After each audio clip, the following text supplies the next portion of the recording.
Good morning. Good morning, everyone.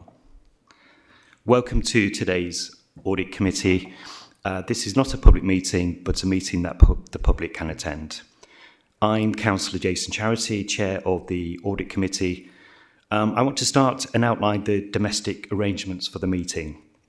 We are not expecting a fire practice today. If the alarm sounds, please leave the chamber, turn right, proceed down the stairs through the emergency exit on the ground floor. The assembly point is in the public square in front of Cast, just beyond the fountain. Anyone with mobility issues should wait in the refuge area near the lift and use the intercom to call for assistance. This meeting will be recorded and published on the Council's website and YouTube. By entering the Council chamber, you acknowledge that you will be recorded and your images will be retained and broadcast by the Council. If anyone intends to record today's meeting, please ensure that this does not disturb the conduct of the meeting. Can I just check everyone's got phones on silent or? Great, thank you so much. Just before we begin today's business, I just want to speak about the role of this committee and how we intend to carry out our responsibilities. I'm really conscious we've got a cast of fresh faces this side, but very happy to see that we've got some familiar faces on the other side. So I just wanted to spend a few minutes setting expectations from the start. The Audit Committee is a vital part of the Council's governance framework, and our purpose is very clear: to provide independent assurance, to test systems, scrutinise risk, and examine where things need examining. We are not here to support delivery or to provide cover. Our work is not optional, it's not political, and it's not subject to convenience. This committee is a function of full council. Its authority is constitutional and its independence is deliberate. We are not subordinate to the executive or offices, and we do not seek permission to do our job. That independence is non-negotiable. It's worth emphasising that this committee conducts its business transparently, on public record, and in accordance with our constitution. Formal committee processes are how we provide assurance that transparency is fundamental to effective governance. Officers support our work, but this committee determines its own priorities and reaches its own conclusions. We approach our work constructively, but we do not hesitate to act when necessary. That is what the Constitution expects, that is what the public expects, and that is what this committee will proudly deliver. So let's get into the meat of today's agenda. We'll start with apologies, and I'm happy to say we've got a full house, so no apologies. Item number 2, there are no items on the agenda that require the exclusion of public and press. Is that agreed? Thank you. Declarations of interest, item number 3. Are there any declarations of interest from anyone? No, thank you, noted. Item number 4, minutes of the Audit Committee meeting held on the 24th of April 2025. Now, I know no member was present at that meeting, but I know we've done our homework and we've watched YouTube videos, so I'm hoping we have a proposer. Carl, thank you. And anyone to second? Frank, thank you. Is that agreed? Thank you. Item number 5, Audit Committee action log. As all members have read the report, I'll ask Peter Jackson, Head of Internal Audit, if he wishes to bring any specific issues to members' attention or has anything to add since the report was drafted. Pete, over to you. Thank you, Chair. No, nothing to report on. The only outstanding action has been responded to within the action log, so happy to take any questions. Thank you. Thanks, Pete. Any questions, thoughts, comments for Pete?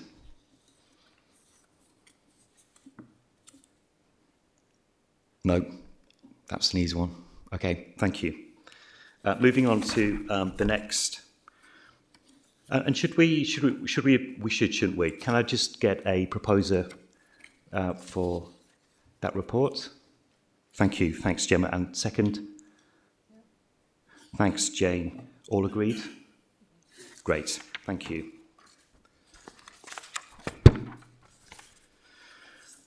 Item number 6, Covert Surveillance Regulations of Investigatory Powers Act 2000 RIPA update. Again, as all members have read the report, can I ask Helen Potts, Team Manager, Litigation, Education and Coroner's Support, if she wishes to bring any specific issues to members' attention or has anything to add since the report was drafted? Helen, over to you. Good morning. Nothing to add with regard to the report other than members are welcome to do the online training course that is available on covert surveillance if they would like to do that through the learning portal. It is a general overview that's open to all council staff and to council members that may just assist in understanding the covert surveillance legislation. But if you have any questions with regard to the report. Thank you. Thanks for the report, Helen. Does any member wish to speak? Yes, Dr. Green first. Chair, thank you. With your permission, Chair, 2 questions, if I may. Of course. I note the table at paragraph 11, it's on page 13. It's fair to say we make limited use of these powers. Some of the reasons for which I can pick up, I think, from the background. With your permission, Chair, I was wondering if we might have just a little more as to the principal reasons why we choose not to exercise these powers since they're available. And my second point, Chair, is regarding the inspections to which we're subject. We make very limited use of these powers. Indeed, I think it's the past 3 years, isn't it? We haven't had reason to use these powers at all. Why then are we subject to inspection? It would seem to be approximately every 3 years. What's the reason for that? Thank you. The trading standards has been the part of the council that's used covert surveillance most frequently. Clearly not very frequently, and more recently they've just been using other powers and working with the police. It is a choice. It is something that should only be used as a last resort because it is covert, and under human rights legislation we should use other means which are less intrusive, and therefore the trading standards use other methods, either intelligence that's been given to them, police reports, and I think I've also mentioned the use of sniffer dogs. So that just explains why we are not using them as much, and I think that's a picture across local authorities. There's just other means, and we should use the other means. It also can be quite burdensome. You have to go along to the magistrate's court, get an appointment with the district judge usually, and so if there are other ways of doing it, then they are used. The legislation requires that the local authority is subject to inspections, so that is every 3 years now. It is a very light touch inspection because beforehand we provide them with our documentation. We let them know how many authorisations have been carried out, how many covert surveillances have been carried out. And so, for example, the inspection in June, it was a half-an-hour conversation, and that was it. And we provided some of the documentation before, so it is not a very burdensome requirement because we are doing very little.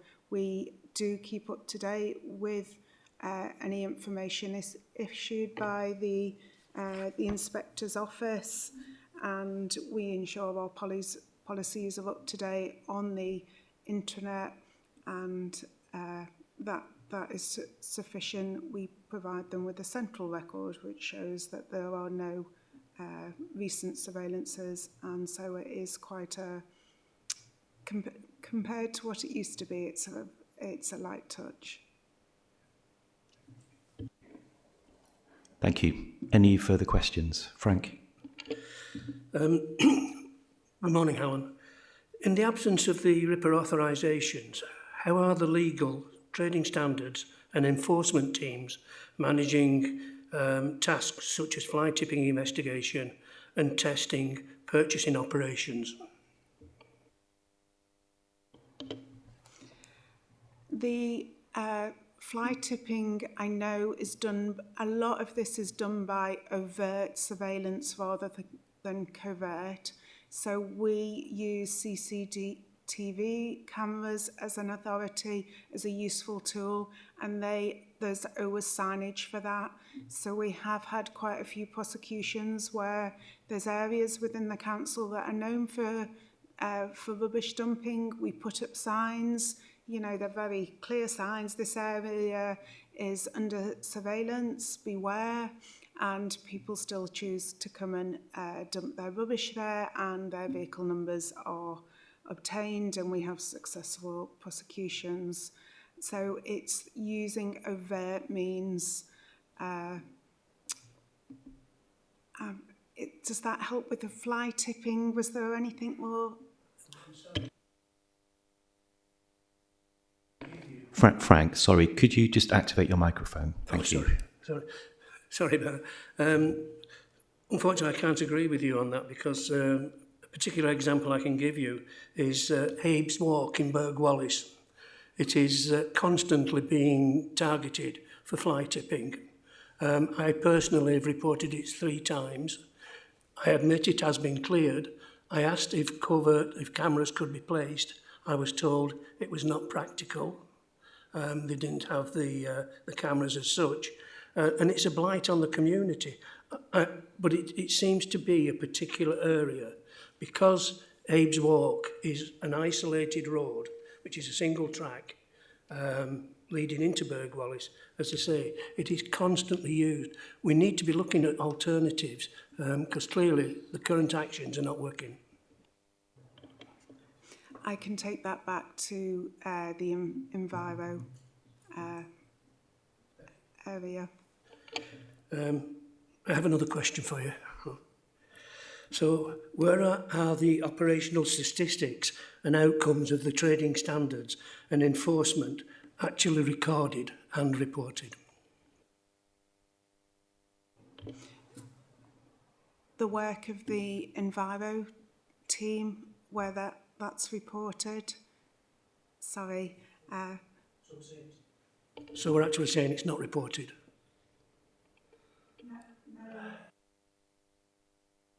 If I'm from the legal team, so I oversee the work of covert surveillance. The actual operations, that would be a question for the Enviro team as to what work they're doing. Is that the Vague. Thank you. I think maybe move on to the next question. Maybe that was a little bit out of scope for this committee. Any further questions? I think you're on a roll, Frank. Yes, back to you. I'll do this quickly, sorry. The policy states that the RIPA training is open to elected members. What is the cost of this training and who actually funds it? The training is just an online course, so it's open to all, and now it's set up, there's no cost to it. There is a more specific course for Enviro and trading standards officers that I did. It took about 1.5 hours online and in person for those officers, and that was last carried out in June, but that was also recorded. So for new officers coming into the traded standards and the Enviro teams, they can view that recording rather than having me there again. So that's also cost effective. Thank you. I can actually confirm that because I did do it last night and it took me about 1.5 hours, but very in depth. My final question then is what are the what are the financial implications of maintaining RIPA capabilities, including A, keeping RIPA status current as a local authority, B, training and accreditation of authorised staff, and the purchasing, storing and maintaining surveillance equipment?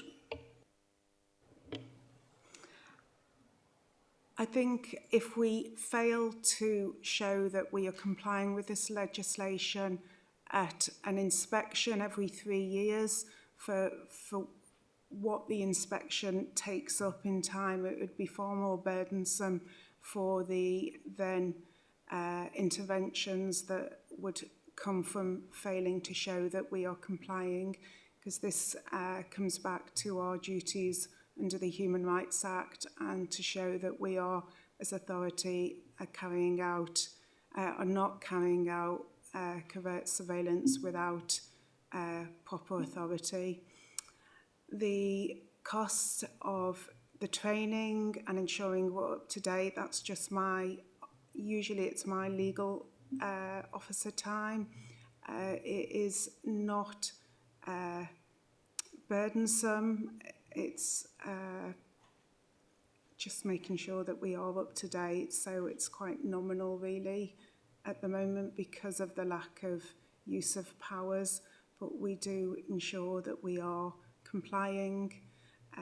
So it is just an internal cost. And again, the training is occasional, it's all set up.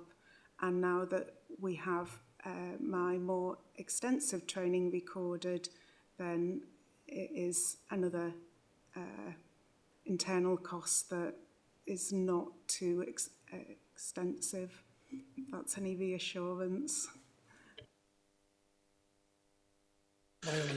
Thank you. Just through the chair. I mean, do you mind if I... No, not at all. Are you okay with that one, Frank? Have you got any follow-on questions just before we move to Carl? Just the purchasing, storage and maintaining the surveillance equipment.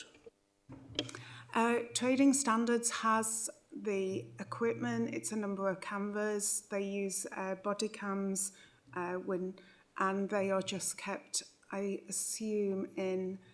they have a storage room which they keep confiscated goods and the like, so I presume they'll have just a shelf in there with it on, but I can confirm that with them. It's quite a small amount of equipment that they do have.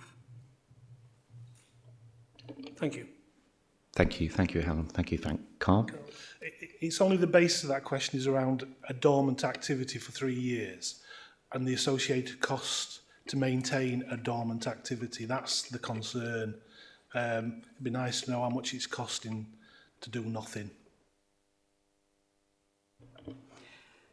It is the officer time, and it will only be maybe 5 hours a year to make sure that the policy is up to date. And I think the risk is if we abandon it and then we need it, there'd be a far greater cost to setting it all up again, as this just keeps it running so it's there and we're complying with the law. Neil, do you want to jump in here? Yeah, thank you, Chair. Yeah, I can just add to that, if I may, please. As Helen said, the sort of main costs are officer time, so it's as and when required. I think there is an expectation of all councils to have this capability. It is a tool in our armour, and it's not something you can just sort of not have and then have. You've got to have the policies and procedures around it. There's an expectation we have that in case we need to use it, and I think the point is we don't know when we're going to need to use it, so we need to have all this capability around there. I don't think the costs of maintaining that are significant in the sense, as Helen said, it's a matter of keeping staff awareness up and training. There is some equipment, cameras and so on. As Helen said, we don't personally have the detail about the sort of finer detail about maintenance, etc. I wouldn't expect that to be very high, but I think the main point is it's kind of it's something we have to have in case we need to use it, and more importantly, when we do use it, we use it right. We comply with the law, we comply with our own procedures, so that when the regulator comes to inspect us, we can evidence that. And I think there is a benefit, a cost benefit to that as well from us, in the sense that we're avoiding any challenge.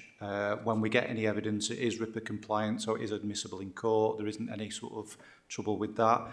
But also, as Helen's mentioned, as a result of doing things properly and well, as I think is evidenced by the inspector's report, we get a light touch inspection regime, whereas, you know, if we weren't doing things properly, if there were concerns, I think it'd be a more rigorous inspection regime, which naturally would lead to more costs, I think.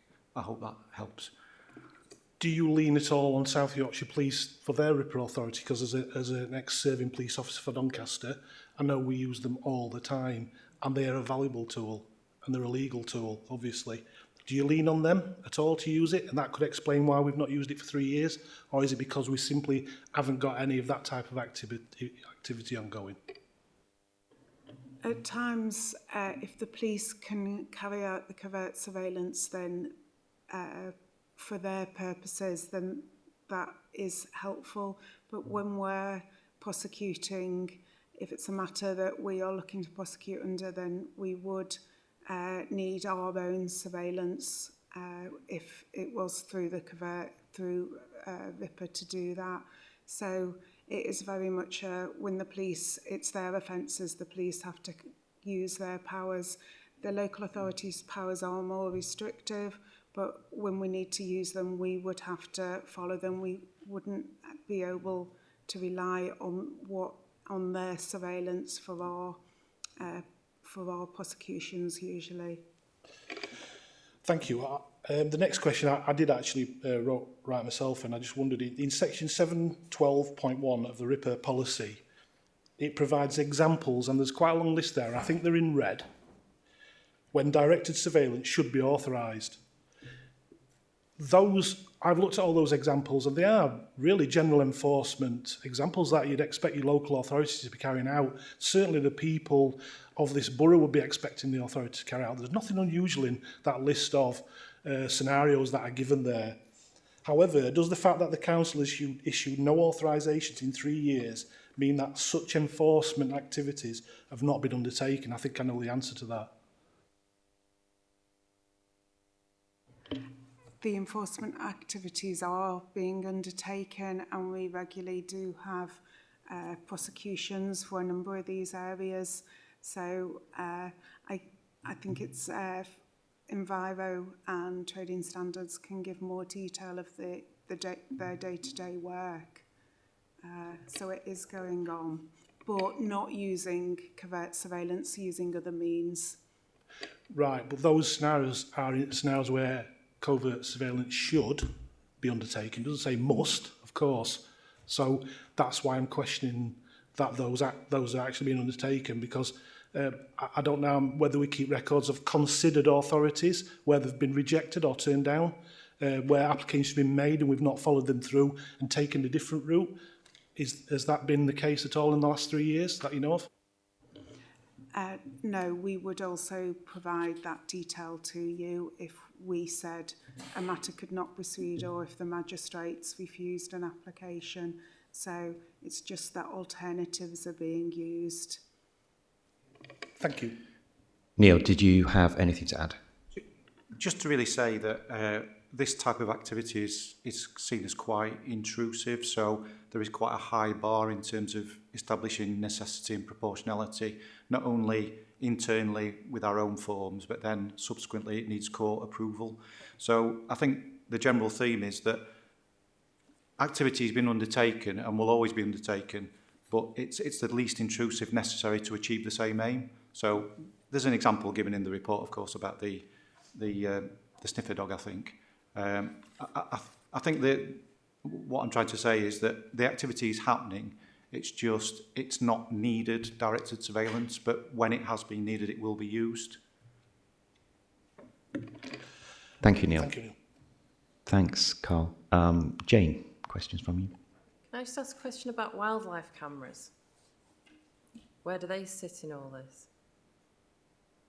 Because we do and have used them for fly tipping and various things, but they move about and you don't know where they are. In terms of cameras, they're either overt or covert. Helen's alluded to examples of where we have covert cameras. So they're covert in the sense that there are signs up that tell people cameras are there, but the cameras themselves may not be visible. that wouldn't come under the RIPA authorisation because it's not covert, it's overt. In terms of wildlife cameras, if it comes under that sort of regime, then it wouldn't be captured by any of the information in this report. I think when we say wildlife cameras, I think that's probably what we're referring to, unless you tell me otherwise. We have in the past, I don't know if we do now, used them for fly tipping. And we call them wildlife cameras. I presume that's just because that's the type of camera. We don't use them for wildlife. And I've never seen signage around where they have been. I'm not sure about the terminology in terms of wildlife, but as I say, it falls into two sort of categories. If they're in an area where there's signage, it will be overt. If they are genuinely covert because there's no signs there telling people that these cameras are present, that would be directed surveillance. So I can only imagine that what you're referring to is an overt scenario. Thank you. I think we've got time for maybe just one or two quick questions before we move on to the next agenda item. Any final questions from anyone? No? Okay, thank you. Is there a proposal to agree the recommendations as set out in paragraphs 2 to 5 of the report? Thank you, Carl. Seconded? Thank you. And the recommendations are agreed.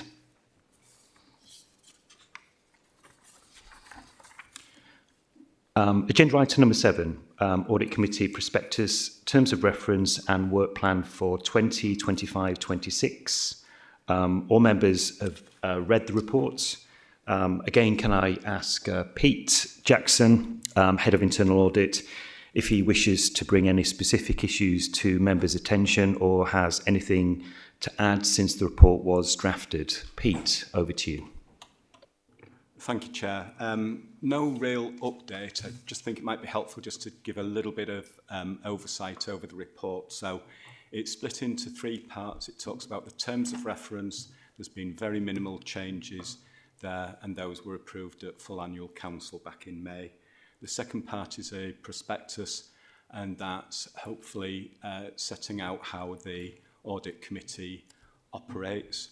And then the third part is the work programme, and this sets out how the committee discharges its terms of reference, its roles and responsibilities throughout the year. We've got the agenda items aligned with the key dates that take place during the year. So, for example, October's committee will have the audit and accounts, which hopefully will be completed by then. The work plan is subject to change, to take into account any new and emerging issues as the year progresses. So it isn't written in stone at all. It's flexible as the committee requires it. And the other thing is the training that's set out towards the end of the document. Trying to do there is align the training with the agenda items that are taking place during the year, so that will help enhance members' knowledge of the area that's going to be later considered at committee. Happy to take any questions, Chair. Thank you, Pete. Just before I sort of open for sort of questions and thoughts, as Chair of Audit Committee, I have requested that an update be circulated to all committee members, providing assurance on governance, risk management and internal control arrangements relating to the South Yorkshire Airport City programme. This will cover activities during the 2025-26 financial year to date, with a particular focus on the 20 million allocation approved by Council as part of the budget setting process. I have asked that this update be prepared and shared by the end of August. Additionally, I have requested that a joint session of the Overview and Scrutiny Management Committee and Audit Committee be convened at an appropriate time to consider the programme and the associated decision-making processes. This session will take place following the SIMCA funding decision on 9th of September this year, before any formal decisions are made by the City of Doncaster Council. A clear and transparent timetable of engagement will support it. Can I just sort of confirm that, maybe Debbie, looking at you, that is okay? Yeah, thank you, Chair. Yes, we're happy to support that, and we'll we'll do our best to hit the deadline that you've asked for at the end of August. Thank you so much. Questions? Yep, Carl, one from you. Thank you. Appendix 1 lists specific strategic risk focus only once to be visited by this audit committee, and that's scheduled for January 2026. Given the significance of risk exposure on the dedicated schools grant and Doncaster Sheffield Airport, shouldn't these feature as standing risks at every audit committee meeting for continuous assurance, getting ready for some significant issues following April 2026? Thank you. Thank you, Councillor Hughes. I'll answer this question initially. So, although it's not specifically detailed, the dedicated schools grant is included in the annual governance statement, which will be discussed at the next committee. So I expect it'll be one of those where it's covered across a number of reports from an annual governance statement report. So although it's not specifically detailed, we'll be discussing it at various intervals before that January date. And what will be the first time that audit will be able to discuss that? 23rd. At the next meeting. So that's what I'm saying. So at the next meeting, Audit Committee consider the annual governance statement, the final annual governance statement, alongside the accounts. So I expect there will be a discussion on the dedicated schools grant at the next meeting. The 23rd of October. Thank you. We may come on to an item in terms of whether we're able to achieve the 23rd of October in terms of the accounts. So there is the potential that it might move to November, but at the moment it's scheduled for the 23rd of October. The only reason I asked that question is because there is a level of urgency as far as the Audit Committee are concerned. Because we're all 2 months into being elected, we need to be able to carry out a review of what's happened in the last 12 months at least, because we're trying to catch up as well. We've only now got 8 months until April next year, and we know there are some big decisions coming. So we're on an 8-month timeline and counting down. We are already trying to catch up with what's happened. So we'd like to, and I know we're probably going to speak to you about how we can get up to speed as quickly as possible, certainly before October. Thank you, Carl. Faye, and then Debbie. Yeah, I think we can put on, as we've been doing in terms of the training, we can put on some specific training on the dedicated schools grant, and we'll get Martin from the service there as well, so we can talk from a service perspective. So we're not just looking at it through the lens of, the finance figures. Actually, it's dual. So we can arrange that before then. How soon can we do that, please? I think it's already scheduled in. There were a number of strategic items, and I'll check with Caroline in scrutiny office, but I think that the DSG was already an item scheduled in, so like the airport, there's, I think it's 23rd or 24th of August. They're already programmed in, but I'll just refresh my memory in relation to those, because there were some key items. I think as part of the induction that the induction meetings that we had, we selected some more deep dives, and this is certainly one of the items. So I'll just double check with Caroline and Christine, and then come back to you. Thank you, Debbie. And if it's not, then we'll approach it on that way, because as Faye's indicating, it's not just about money's just the money. It's more understanding the circumstance of which the service operates and its proposal going forward, as well as the school's white paper, because we are totally clear, but there are certainly some indications about what will be contained within that. You'll be aware, because I think there were a question at full council about the statutory override, because it was 26. It's no longer, they deferred it to 28. So actually it's important to know that there is intention from a governmental point of view that there is a sort of a longer lead in time in terms of that recovery process, but it's in the context of the school's white paper. So there's a lot of things up in the air, but there's a lot of actions. We had a all members it were an online seminar that was driven by the previous audit chair actually, and I think all members found that really useful and reassuring. The number of actions that are already in play, but notwithstanding, we're not complacent because we know there's significant risk to the council in terms of the current arrangements that exist. So it's something that's we're acutely alive to. I mean, the other mechanism, which is that many of the members are on overview and scrutiny meetings, so you'll also be receiving, because there's a big section within our quarterly report, finance and performance report, where that goes into more detail, and you need to look at it in the context both of revenue, that's the monies, the revenue implications, but the capital proposals around where that money's been invested, and there's also an intention to bring a report on the future placement strategy, because there's government have allocated some additional capital monies,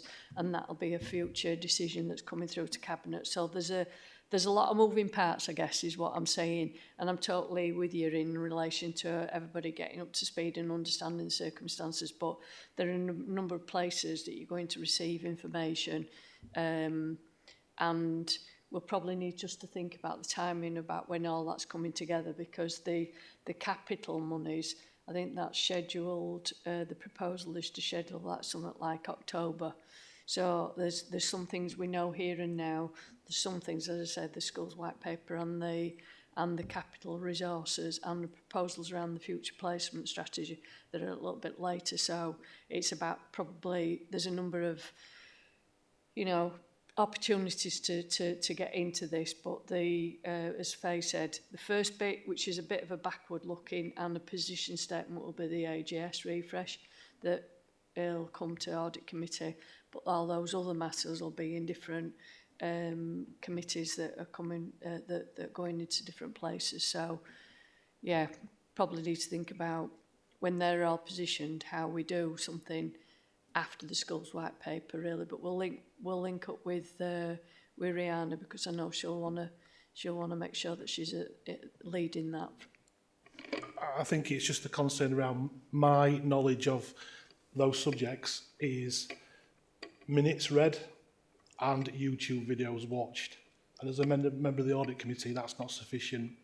We really need some one-on-one talks with people to get on top of it, because that's the only evidence I've got to go on is to ask you questions at the moment, is from looking at minutes and watching YouTube videos of past conversations about it.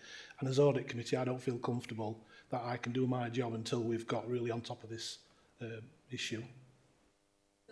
So as I said, the first thing is I'll double check about the scrutiny meetings that have already been scheduled, which is informal meetings, and then just really sort of map out where the other things are taking place, and if there is insufficient, then we'll need to set up it won't be just I know you part your questions about audit committee, but your corporate parents. So you've got everybody in full council has got a responsibility. So it's incumbent on everybody in the full council to know what's happening. I appreciate that. Yeah, thank you. Thank you. No, I think maybe I speak for all of us on this side. I think we'd stand behind Carl on this one. It's an important issue, and I think the sooner we can get it sort of very up to speed with the detail, sort of the better. So we'll leave it in your capable hands. Come back with a sort of timeline, and I think we'll move on to the next question. For sure, it's the same question really, but to the second row, more towards the external auditors. Appendix 1 again schedules the Grant Thornton progress report and sector update for January 2026. How does this reflect Grant Thornton's previously stated concerns over DSG and DSA? Should progress reports be more frequent, such as quarterly? Thank you for that question. Absolutely happy to answer it. So what we do is we tend to bring progress reports to the committees in between our other major reports. So the October committee with the caveat, so long as the audit is complete by then, we will be bringing our audit findings report, which is our report on the audit of the financial statements, but also our auditor's annual report, which is the value for money work that we do. So just for the benefit of members, because it's a new committee, our value for money work is set out under the National Audit Office Code of Practice that sets out what we have to do.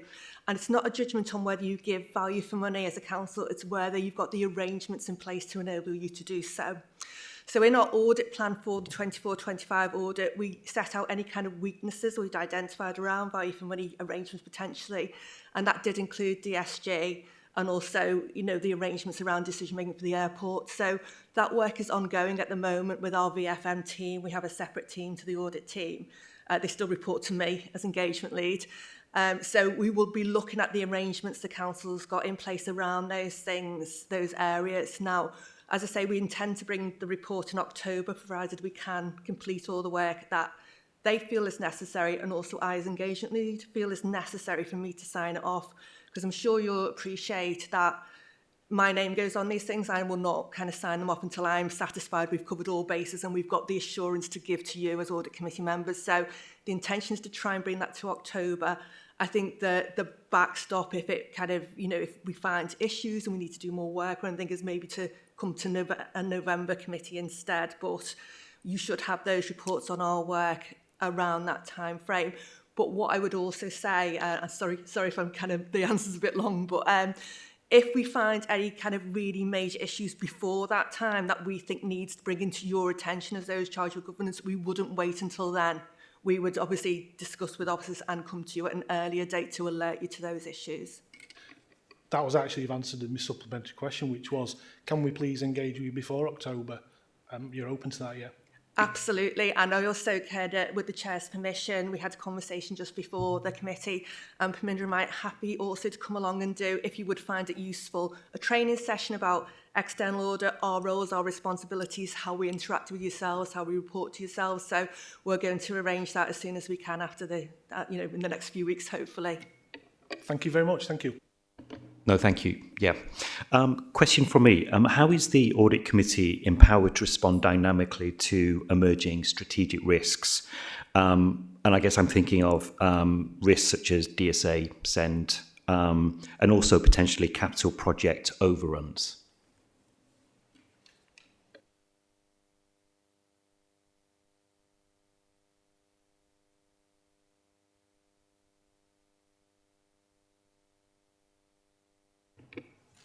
I guess it's if there is an emerging risk that attracts committee's attention, then you've got the flexibility within the work plan to be able to ask for that report.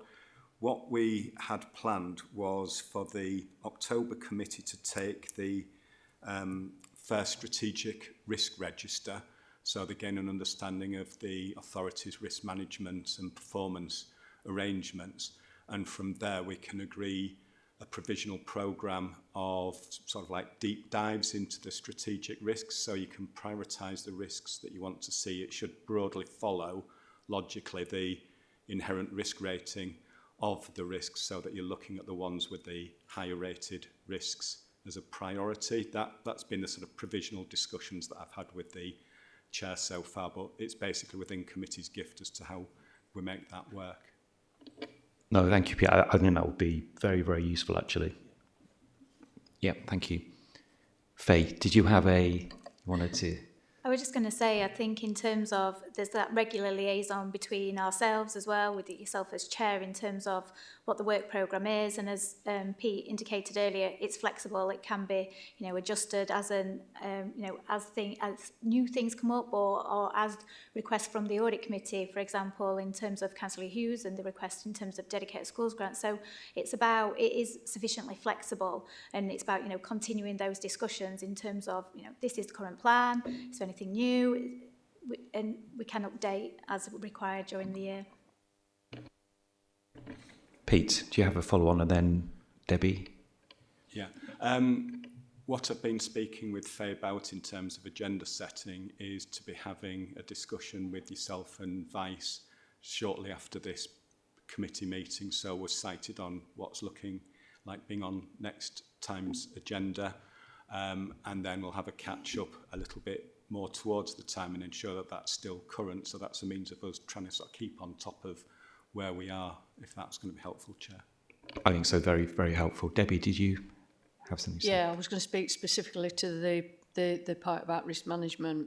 I think just by way of, because it's obviously a bit peculiar, we've had conversations with the previous committee, so I just think it probably were worth, and I can't remember if it was with the previous committee, that around the adequacy of the information that was being received. So we have, based on that, and I don't know if it was a recommendation of the external auditor anyway, the upshot is we have embarked on a review in terms of the formatting of the information and the nature of it, in order to give it more coverage. That report will be coming,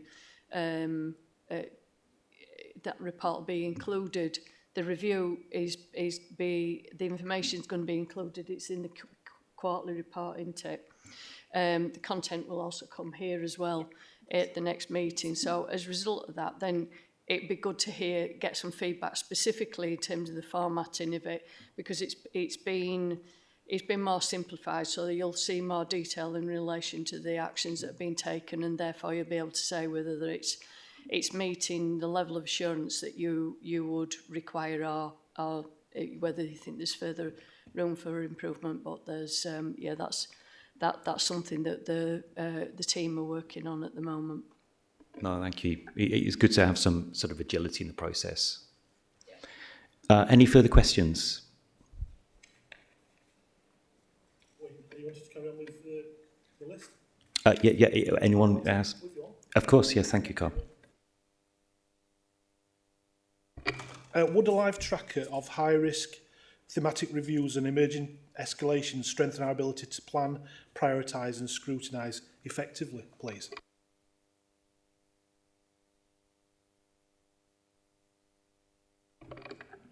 That would probably be in line with it, because if we can, the information, how we're developing the risk register, once we've had that meeting, if we can reflect on that in terms of whether that's that does the ticket, or whether there is other information you think that needs to be provided.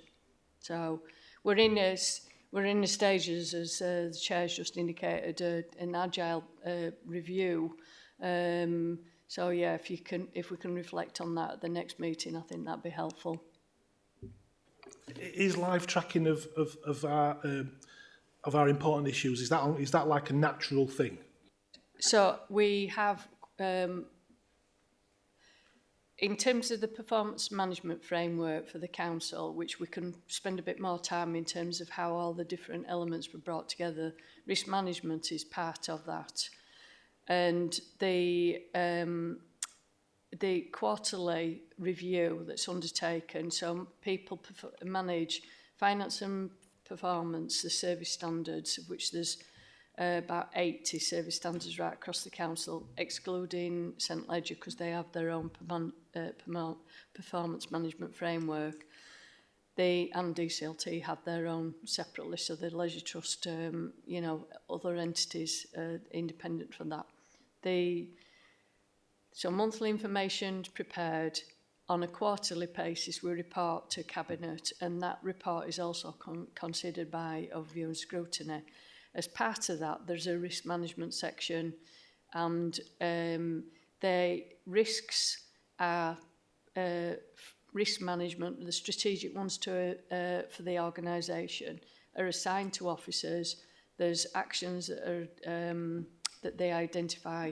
There's a pre-mitigation and a post-mitigation quantification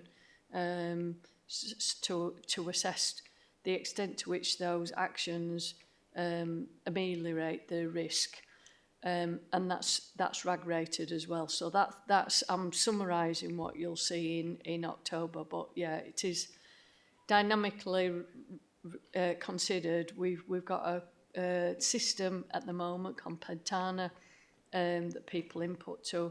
We are considering whether there's other ways of utilising that, but people provide information to that, and this report comes out. So yeah, it's pretty well embedded in the organisation, as part of that performance management cycle. Thank you. Should the committee schedule an annual review of the work programme's effectiveness in delivering meaningful oversight of strategic risks? I think that we will cover that when we carry out the annual review of effectiveness of the Audit Committee, which takes place generally around March time. We haven't scheduled in a date yet, but this is like an annual exercise that we do covering the effectiveness of the Audit Committee, so we can formally sort of review how well we think we've covered the strategic risks at that point. I think what we're talking about at the moment is we're going to be sort of reviewing and revising how well this is working as the year progresses. And the other thing I'd point out is that we've got a training session on the risk management framework arrangement scheduled before next October, before this October's Audit Committee.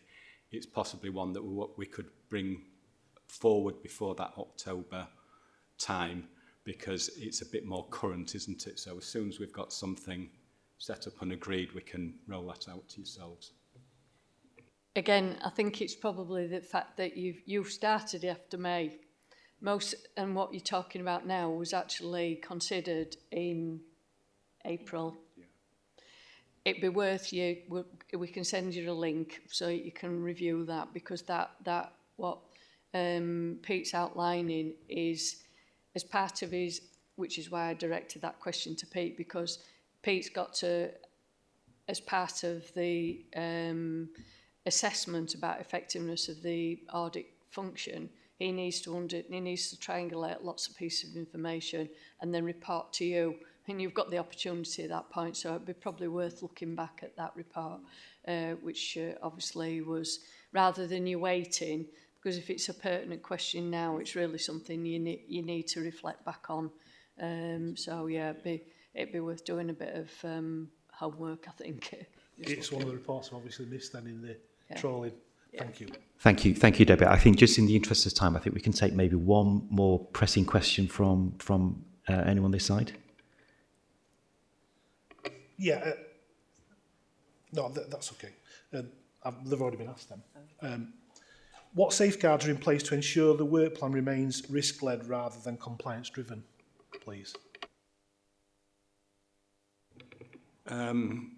Yes, Councillor, I think as we've outlined, we're going to have regular liaison sessions with Chair and Vice, and hopefully as the reports are coming through to yourselves at Audit Committee, you're going to be cited on risk areas, and also I would imagine that your work on other committees might be highlighting areas that you think could be of relevance to Audit Committee, so you can sort of liaise amongst yourselves and make sure that the work plan is risk-based, as you say, rather than just pure compliance. We do have to have the compliance bit to make sure that we cover off all the terms of reference, but certainly having that ongoing review to make sure it is risk-based is very helpful.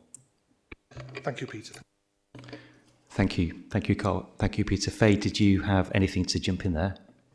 Thank you. Yeah, Councillor Hughes, just to say there's a number of different information you're going to get at various points as well, so we can kind of review that. So you talked about the progress reports from external audit. They might flag something that you think, ooh, have we looked at that? We've talked about the annual auditor letter as well, because part of that will be flagging the key risks to the council, and you picked out the key risks are the dedicated schools grant and the discussions on the airport as well. So they're the key projects that have been flagged. So you'll get various different information. As Pete says, we have to, there's a core set of reports and, activities that we have to complete. But then it's about maintaining that agility in terms of how we, respond to all the information that we're, synthesising and then making sure we've got on the audit committee agendas and discussions. Thank you, Faye. Is there a proposal to agree the recommendations as set out in paragraph 4 of the report? Agreed. Gemma, thank you. Is it seconded? Frank, thank you. The recommendation is agreed. Moving on to item number 8, internal audit report for the period April to June 2025. As all members have read the report, I'll invite Peter Jackson once again if he wishes to bring any specific issues to members' attention or has anything to add since the report was drafted. Peter. Chair, with this being the first time that you've seen one of these progress reports, I thought it might be helpful just to give a little bit of a quick introduction. Great, to thank the you. various sections of the report. So, in overall terms, I believe it's a positive report. There's no areas of concern that I wish to highlight to yourselves.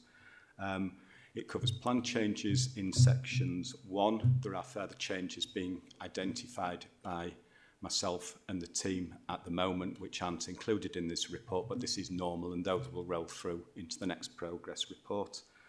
Part 2 is the work that's been undertaken in the period. Part 3 is about the overdue and outstanding actions, and I can provide a little update on the numbers in that area. And Part 4 is the performance information, and it contains some very important assurances for yourself set out in paras 4.4 to 4.6 over my ability to be able to give an opinion at the end of the year and over whether we've identified any AGS items and our overall opinion on our ability to be able to provide that annual opinion as well. Part 5 is about the global internal audit standards. These came into force in January this year, affecting local government from April this year, and the team are working towards full compliance with those standards during the course of this year. We were fully compliant, or we were, that's not the correct terminology, but we were compliant with the previous standards that applied to the UK public sector. So that gives you some reassurance that we're setting off from a very strong base, and it's more technical changes that we've got to make on the compliance with the standards. So that, in summary, is my report, Chair, and I'm happy to take any questions. Thank you, Pete. Does any member wish to speak on this item? Yes, Stuart. Chair, thank you. Just, if I may, a couple of observations and then a question, if that's okay. Of course, thank you. Yeah, just the first one was the clear commitment made by Doncaster Council, not least Pete's team, to developing its own people. It's not something that, sadly, perhaps is seen elsewhere. It's very difficult to recruit professionals in this area. Clearly, the development of our own trainee continues. I note that in the report. And indeed, we got 2 members of the team who completed some counter-fraud training as well, Pete, which is, again, hugely positive. And the second observation, which is seen elsewhere, Chair, is the commitment to an agile approach. Clearly, you've touched upon this, and Councillor Hughes has articulated a kind of sense of urgency on this side of the room. Clearly, that agile approach with limits by way of compliance is clearly welcome. Excuse me. My question, Pete, if I may, is regarding the additional reliance that's placed on wider sources of assurance. I wonder if you might just give us a little on what those wider sources of assurance look like, Pete, and where's the balance here, Pete, between our own work that's suitably directed on a risk-based approach and those additional sources? Thank you. Okay, it's a good question. We are only a very small audit team. The council covers an enormous range of activities, and there's no way that an internal audit team can give an assurance over risk governance and control arrangements purely from its own work. So what we have to do is map out where we can get other assurances from other sections within the council. The technical papers talk about 3 lines. Used to be 3 lines of defence, so we have to rely on other teams within the council, so such as health and safety. Are they getting accreditation? That gives us some assurance over how they're working. We have the monitoring officer's report that goes to April's audit committee. This gives us some assurances over money laundering, over ethical behaviours as well.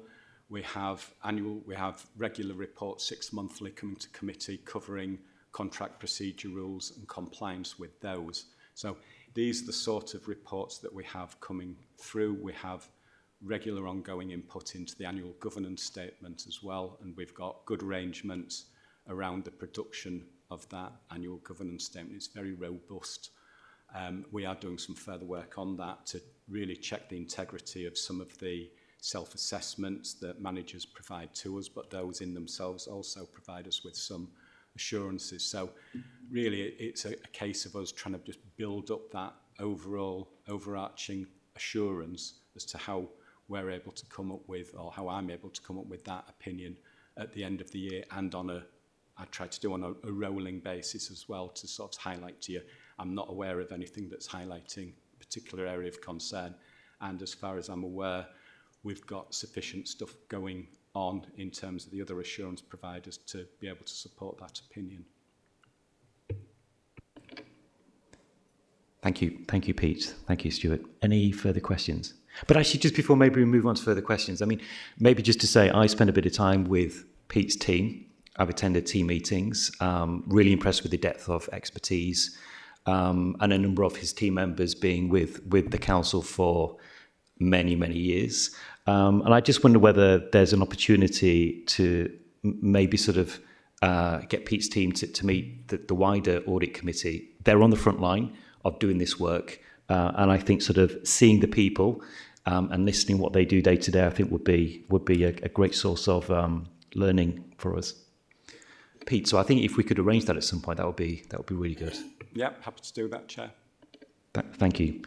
Open for any further questions, Jane. So the number of overdue, medium and low risk actions has increased from 21 to 24.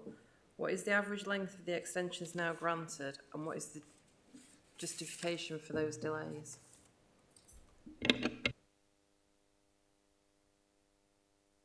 Peter, thank you, Faye. Thank you, Faye.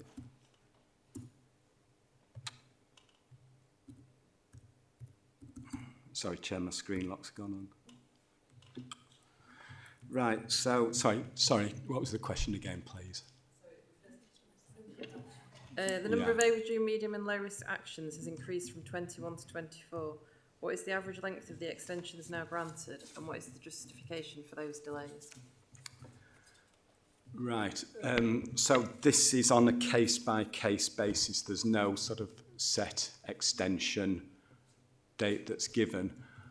I will agree in writing, following discussions with the relevant service director, the appropriate length of extension required for each extension, and it all depends on the circumstances around the need for the extension. It could be, say, due to staff absences, that they haven't simply been able to have the capacity to put the action in place. They may have put other mitigations in place to manage that in the meantime.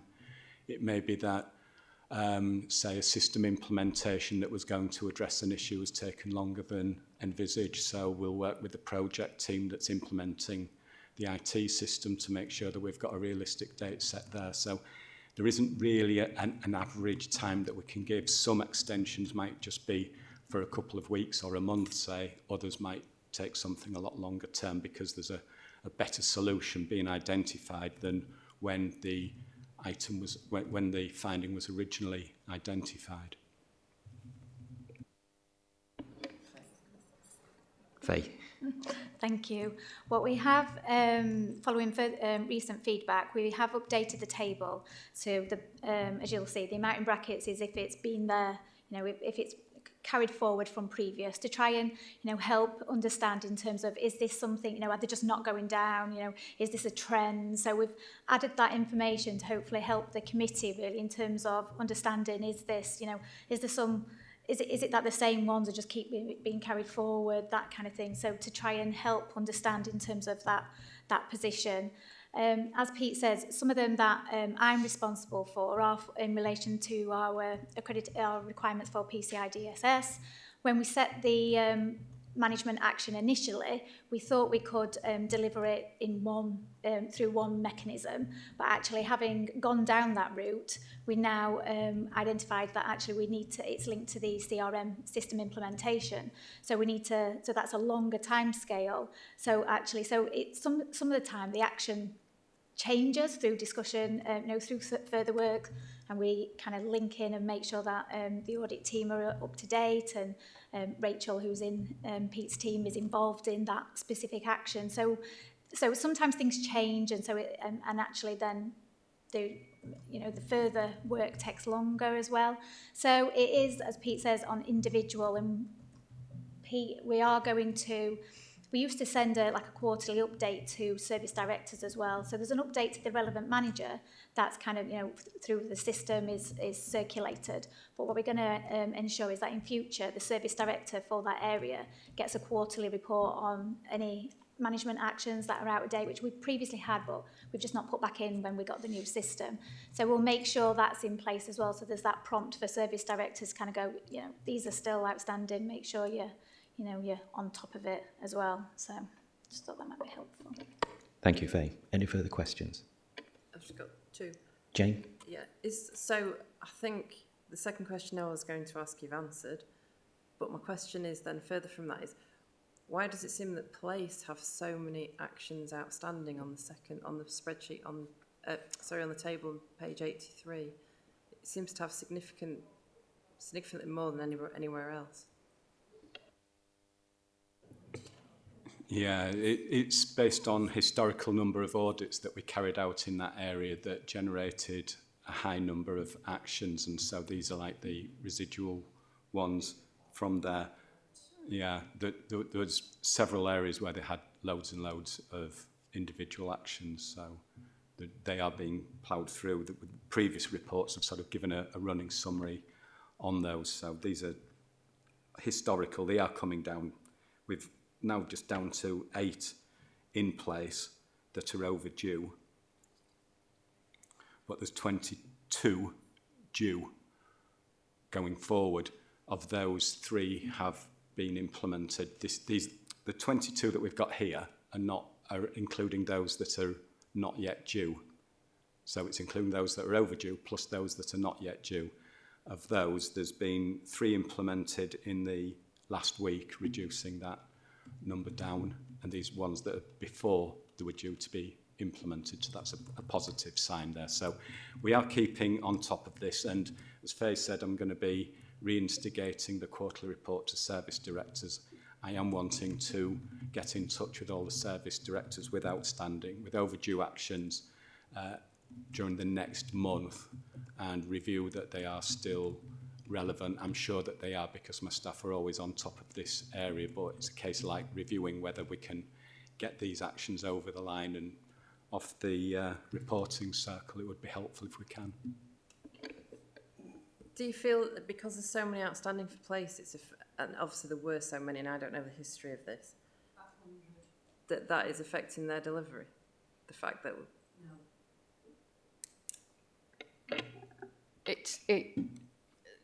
when audits are undertaken, there are agreed actions, and as Pete's identifying, the high and medium and low, that's an agreed. They're agreed actions with management. The previous audit committee spent an awful lot of time just basically saying, but you've agreed these deadlines, why aren't you hitting them? Because that was one of the issues, that effectively people were slipping on their agreed deadlines. It's targeting a particular area, and without being, if things have been identified and need remedy, they need to be remedied. I agree, and there has to be consequences of self-imposed deadlines that are then slipped. Otherwise, the deadlines don't have any value, any meaning. And as far as whether it's impacting on their performance, internal controls matter. It's part of it's part of the sort of bread and butter of a public organisation. So it is part of their business.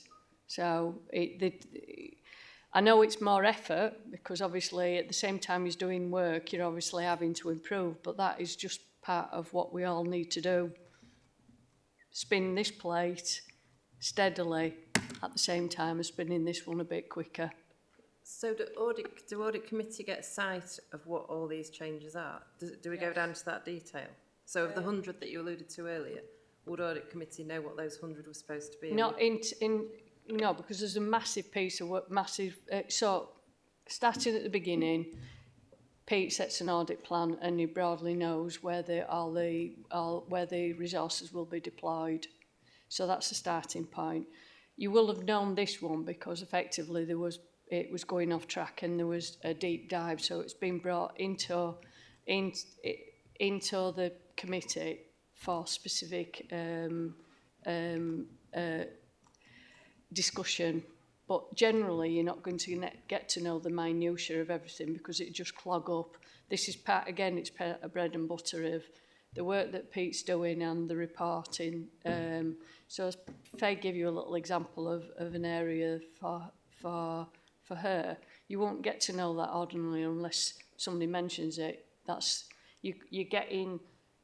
Your work is about receiving this report, and if you have concerns about deterioration, because this is about the governance framework, that's your, you start at that level, not at this level. If you've got concerns, then there are mechanisms for getting further into it. So going back to place, if there was so the 100 actions that were identified, if there was a theme in those actions, so say, because place covers an awful lot of, we know, but if within place of the 100 actions, 60 were one particular part of place, we would get to know that detail. Yeah. So has that been brought at a previous committee? Yes. Yeah. So where can I go to find that? So as an example, we had an issue with taxi licensing service about 2 years ago now, and a report was subsequently taken to Audit Committee. I can reference members to that particular report, which then had follow-up reports, so members were able to track with the position that we're in when we reported it to them, highlighted up a limited assurance opinion and the sort of detail of the high risk actions that we were concerned about. And then we had a further progress report about a year later. And I think from memory, that was one where it was very positive. We were able to report on most of the fundamental issues having been addressed, and the others we were happy with the progress that was being made. I was actually personally tracking those individual issues myself along with the service director on that one. So our response is proportionate to the issue that we've got, which I think is what Debbie's saying. What we have had in previous audit committees is when we've got the high risk actions that have become overdue and the sticking, those are the ones then when management get concerned about it, those concerns then get conveyed to Audit Committee, and frequently the relevant director has been called to attend Audit Committee and give committee members a bit more information and explanation around the particular issue and what the sticking points are over addressing the agreed management action. And that is something that's open. As I've put in my report, I'm not concerned about the numbers of actions that I've got outstanding here. I'd get them down, but they're not at a level that are concerning me. If we have a deterioration in that, then I will be concerned, and consequently you'll be concerned. But I think the things to concentrate on are the overdue high-risk ones rather than the numbers of the lower level ones. So hopefully we won't be dealing with those because we'll get them dealt with before they do become a problem. But if they do become a problem, we've got recourse. Thank you. Faye, did you have something to... Thank you. Yeah, I just wanted to emphasise Pete's role, and if Pete has concerns, he is required to, highlight it to the committee. And so, as he said, if there is a number of high-risk items, they will be detailed. If the number of low and medium starts to get out of control, and he's got concerns about that, that will be flagged as well. So it's our responsibility to make sure we're flagging that information to you. As audit committee members as well. So, Thank you, Faye. Jane, you okay? Any follow-ons? Carl? It's just, to finish this off, is there a cut-off point when an overdue action gets too overdue? If you know what I mean? Where you've really, depending on the amount of time you've got to finish it, you've got to sort it out, even if you have to throw a few more resources at it. How long does it get to that point before you call a day on it, if you know what I mean? Yeah, it's judgment depending on each individual item. I've got to be assured that all reasonable attempts are being taken to put that into place. We've also got to balance it against other operational issues that the area may be facing. But if I'm unhappy, I've got escalation procedures, so I'll have gone from the service director to the executive director, and if I'm not happy with that, then I have previously gone to Damien and said, look, Damien, we've got a problem with this particular area. We need some effort to be put into here. It may be that there's some resource needs moving corporately to help move it. So that's the escalation. Yeah. Go on. Yeah, I was just going to say this is, so as Debbie talked about the performance management framework, the overdue actions are reported as part of that as well. So there is the discussion and the opportunity to discuss it at extended leadership team and to flag it through the directorate leadership teams as well in terms of their quarterly meetings. Thank you, Carl. Thank you, Faye. Pete. Any final questions, Jane? Section 2.1 of the report references a significant volume of work on counter-fraud, right-to-buy checks and money laundering controls. Can the following figures be provided? The number of right-to-buy applications assessed, the number of money laundering alerts or investigations triggered, and the number of fraud investigations opened and concluded during the reporting period.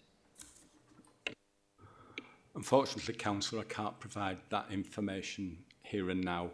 The information, a lot of that is held with St Ledger Homes, and other information is with our fraud manager, and she's on leave today, so I haven't been able to get that information. But I will we'll mark this as an item on the Audit Committee action log, and I'll be responding in due course to yourselves with that information.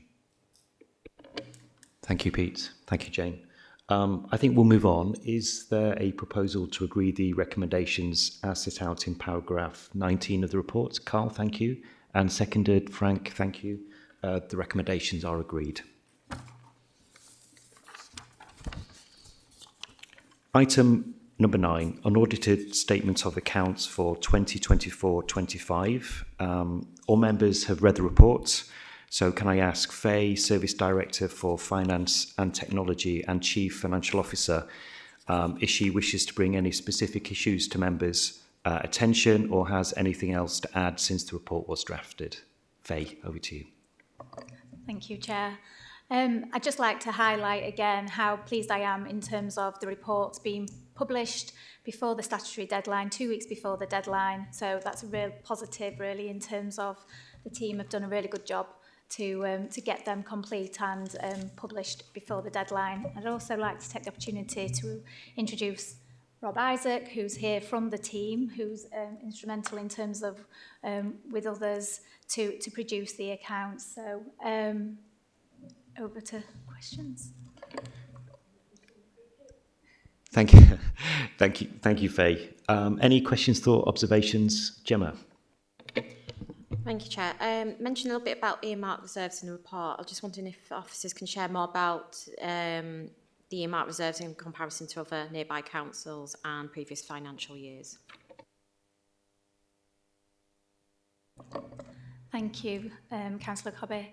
Yeah, we, because they are specific earmarked reserves, they're for planned uses, so they're not as comparable with other councils. Other councils will have different earmarked reserves for specific kind of plans. What I can say is that earmarked reserves are held for a specific purpose and drawn down as and when required. The overall reserves have been reduced by 5.7 million in 24-25. That includes the use of 1.1 million to fund the out-turn overspend. The main earmarked reserves utilised in 24-25 are Service Transformation Fund, which is a fund set aside to transform, and there's a process in terms of decision records to draw down that funding. In addition, there's a redundancy reserve, covers all kinds of VER redundancy, severance costs. So when decisions are taken in terms of that, then that's utilised to fund those costs. And in addition, there's a capital reserve which provides for revenue contribution to capital projects, so for feasibility and things like that, to progress with capital projects. So they're the main earmarked reserves that have been used in this year. As in the annual auditor report, they kind of do a statement in terms of reserves as well. And what the annual auditor letter stated is that the reserves remain relatively stable in 23-24. Like I said, there's been a further decrease in 24 through planned use in 24-25. What we also do is when we set the budget, we do a risk assessment on the level of reserves as well. This is more general reserves, but we do a risk assessment on the general reserves, highlighting how much we need in terms of that amount. When the other source is the SIPFA Financial Resilience Index, which again looks at the reserves as a proportion of the budget, and again that kind of highlighted in terms of charts where we are, and in terms of the graph, there's some like quite high up here. It's a bit like this, and we're about here. So we're not at the bottom in terms of reserves. We're not at the top, but we're in like the middle section really in terms of our reserves compared to others. And like I said, the really important thing is that we're continually assessing what our reserves are, continuing doing that assessment in terms of the risk assessment, and like I said, the earmarked reserves are for a planned use to be drawn down over that period. Thank you. Maybe connected to Gemma's question, what level of confidence can the committee place in the council's medium-term financial resilience, especially given the sort of current reserve sort of drawdown trends? Thank you. Yeah, as I said, the drawdown is planned, so they're set aside for the reason, and the expectation is that they are drawn down over the period. They're set aside as, in terms of for the reasons outlined. What we do, and this comes back to that risk assessment, and when we set the budget, Council of Charity, and when we'll be bringing the budget report in February, that sets out an assessment of how much general reserves we've got, which we generally try to maintain a balance of, it's been kind of around 13 million for a number of years now, in terms of those uncommitted reserves and what they need to be available for. So when we do the budget, there's an appendix which is a risk assessment of the reserves. So looking at if, for example, interest rates change, what impact that might have. So we set aside an amount for that, and it kind of goes through, looks at provisions, looks at contingent liabilities, looks at different scenarios. What's the likelihood of an overspend on the revenue budget? What's the likelihood? What's the robustness? It kind of considers the robustness of the budget proposals in the first place, and then kind of identifies an amount, a risk assessment in relation to the reserves. So that's regularly reviewed. We'll review that each year, and we continue to monitor all the reserves. Earmarked reserves, I do this, we've got a spreadsheet of all the earmarked reserves, what the planned use is. We review it each quarter with managers, can say where we're at in terms of using this reserve. Because the other thing is, we don't just want to hold reserves there for, if they're not required. So we have that discussion around, has this planned use no longer needed? And then we'd be looking to release those reserves in the year, because there's no point holding reserves for a planned use if you're not needing them for that as well. So we have a regular review of reserves and release as appropriate. Thank you, Faye. Debbie. I think the other thing Faye's probably not alluded to is Faye's got a statutory duty as part of the budget setting. So as section 151, what Faye's just described in terms of that assessment of circumstances and resources, as well as the planned proposal, is that she sets out, and it's in some detail. So if you look at the budget papers, that assessment of adequacy of resources to live the revenue budget, but also the contingencies, the reserves, should there be a rainy day. And it's that holistic assessment that Faye is forming that opinion on and provides you with that assurance. So hopefully you've got from what Faye's describing, it's a dynamic situation. We're assessing things, and we continue to assess them, mainly because we don't have enough money. So that's why the reserves are reviewed on a regular basis, because if there can be any if there is any change in circumstances, that money can then be utilised for other purposes, of which we have lots of purposes. But I just want to make sure that you knew that Faye's got that when at the point of the forming the medium-term financial strategy, the plan that comes in front of council, that assessment's undertaken and a certification is provided. Thank you, Debbie. Just again on this, still on the stress testing. Sort of, to what extent do we look at external factors outside the council, like rising interest rates? You know, grants. We think grants are going to come forward, but they don't. I know there's lots and lots of variables. To what extent do we sort of take those factors into account? Yeah, so in the budget report, I talked about the risk assessment. So the rising interest is a specific line. So we quantified that at 4 million when we set the budget.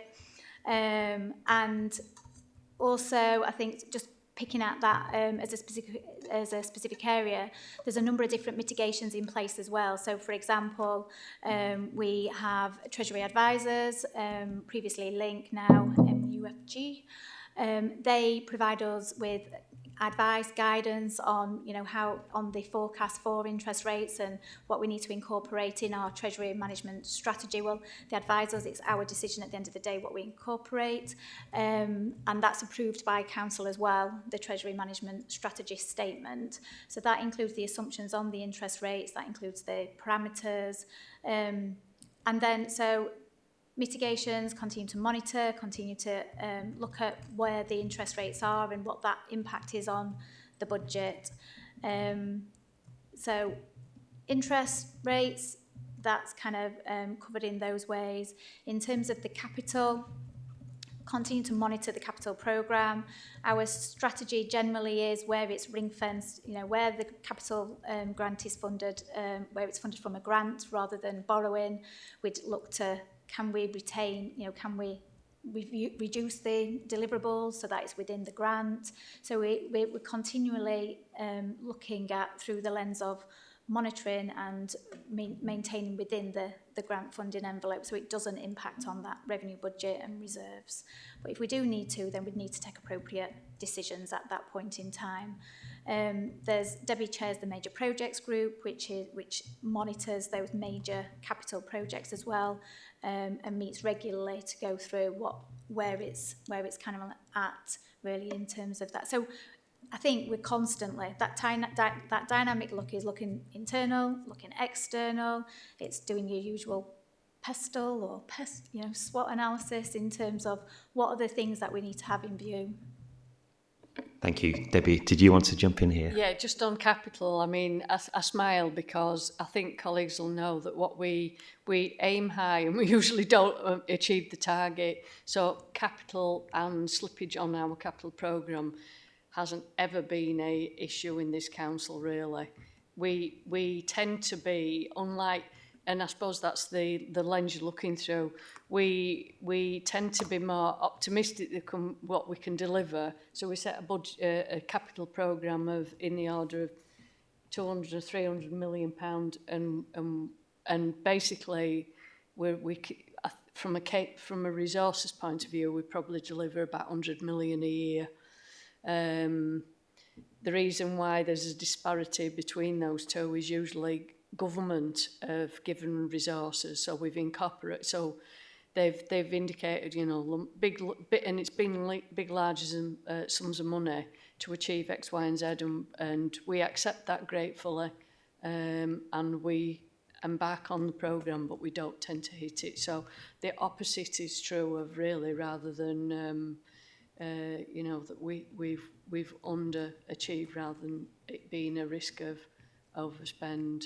Where there have been, then there's within the CPR rules, it sets out the framework for addressing that really through decision making. So yeah. Thank you, Faye. Thanks. So we're just going to highlight where there is slippage. We hold the minimum revenue provision budget and we utilise that in future years. So we don't use that on kind of revenue services. We made that conscious decision that where there is some underspends on that, then we use that to offset borrowing. We use that to kind of, so we're really kind of prudent in terms of the approach to the where there is slippage. And also kind of highlight through the monitoring. I think one of the overspends was adaptations last year, so we looked at how we fund that through other resources, and as part of the capital budget setting process, we're looking at baselining that, so what is needed in the future and ensuring that the baseline, the funding is sufficient. So it's when we set the budget, we try and use the best estimates as possible, and we're looking to kind of improve that as well as we go in, as we're progressing in terms of what the business cases are, making sure we've got all the relevant information. So then the aim is that there's not as much slippage in future, but like I say, it is more slippage than overspends. Thank you. Any further questions? I know this is not the only time we'll talk about these accounts, so I know when they become audited, there'll be further opportunities. I did have some specific DSA related questions. I think it's more appropriate that I hold them given the retrospective report that will be produced and the opportunity with scrutiny to do the more sort of forward look. So I'll pause on those and maybe encourage the rest of members to do the same. Just any final questions? Is there a proposal to agree the recommendations as set out in paragraph 6 of the report? Frank, thank you.